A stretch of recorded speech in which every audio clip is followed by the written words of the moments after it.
كوكيز العسل طلع وصفة عسل، ما نقدرش نقول حاجة كده. ومن ورا بصوا لونها ذهبي وجميل، ولونه من غير كاكاو ما شاء الله اللهم بارك. قبل ما نبدأ هنسمي الله ونصلي على الرسول صلى الله عليه وسلم. نجيب معانا بولة نظيفة وناشفة طبعا، هنحط معانا كوباية عسل اسود.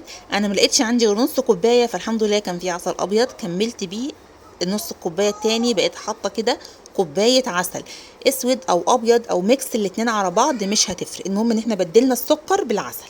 هخلط كده العسل بس على بعضه يدخله في بعض، وبعد كده هنزل عليه ببضايه بدرجه حراره الغرفه، والعسل بدرجه حراره الغرفه، مفيش حاجه كانت في التلاجة، كله بره التلاجة. هبدأ بقى اقلب العسل في البيضه بتاعتي، وهحط باكت فانيليا، ظرف فانيليا كده، عشان طبعا البيضه يبقى لازم معاها فانيليا، بالمضرب بتاعي الصغنوني الجميل ده. ايه رايكم في المضرب ده؟ لسه جايباه ب5 جنيه، والله لقيته كده عجبني قوي. قلت ايه 5 جنيه، رحت جبته على طول. وهننزل عليهم بنص كوبايه زبده درجه حراره الغرفه سايحه، لو مجمده طبعا في التلاجة سيحيها بره. في زبده حطي سمنه، في السمنه حطي زيت، ممكن تحطي زيت على سمنه اللي يعجبك. بس اهم حاجه لو تحطي زيت ما يبقاش زيت آلية كده ريحته باينه، يكون زيت نباتي، حاجه تكون ريحتها مش جامده. عندنا 3 كوبايات ونص دقيق، مش هنحطهم مره واحده، ومعلقه صغيره بيكنج باودر، ورشه ذره ملح كده خفيفه. هبتدي ان انا احط الدقيق حبه بحبه، لان طبعا الدقيق احنا عارفين ان هو بيختلف من نوعيه لنوعيه ومن شركه لشركه، من كوبايه لكوبايه، من حجم البضايه. المهم ان هنحط شويه بشويه، ونبتدي ان احنا نقلب بالمضرب بتاعنا عادي. لا اندمج ننزل حبه دقيق تانيين، ونرجع ان احنا نقلب.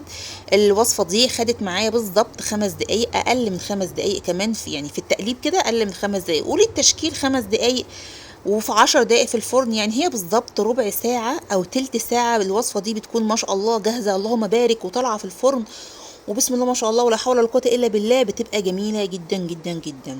نصلي بقى على النبي كده صلى الله عليه وسلم. بصوا العجينة بتاعتنا عاملة ازاي، ما شاء الله، ولا مشققه ولا مخرفشه ولا اي حاجه، ظريفه كده وجميله. نجيب الشوكليت شيبس بتاعنا ونكور ونعمل كده في الشوكليت شيبس. طبعا بسم الله ما شاء الله الكوكوزايه اخدت شوكليت شيبس كتير كده، الشوكليت شيبس هيخلص ومش هنلحق نكمل، فاحنا هنكمل بايدينا بقى. يعني هنحط حبه على ايدي، بس انا ما جاتش اللقطه دي. باخد شويه شوكليت شيبس كده على ايدي، واروح غارزه فيهم الكوكيزايه. وفي الاخر بقى قلت يلا تسلوا يا عيال. انسه زوزة قعدت ايه تحط كده الشوكولات بتاعتنا. حطيناها في الفرن 10 دقايق بالظبط، طلعت. لو عايزاها مقرمشه ممكن تحطيها اكتر من كده، لو عايزه القوام بتاعها الجميل الهش ده الفلافي، يبقى هم 10 دقايق بالظبط وبتطلعيها من الفرن. بتاخد لون ذهبي خفيف كده، لكن ما بتقرمش معانا، بتبقى بسم الله ما شاء الله طريه جميله. الكميه دي كلها ما شاء الله اللهم بارك، من بضايه وكوبايه عسل ونص كوبايه سمنه. لو لسه بتشوفونا لحد دلوقتي ما تنسوش تشتركوا في القناه وتحطوا لايك وكومنت جميل زيكم، عشان كل وصفاتنا توصل لكم. والسلام عليكم ورحمه الله وبركاته.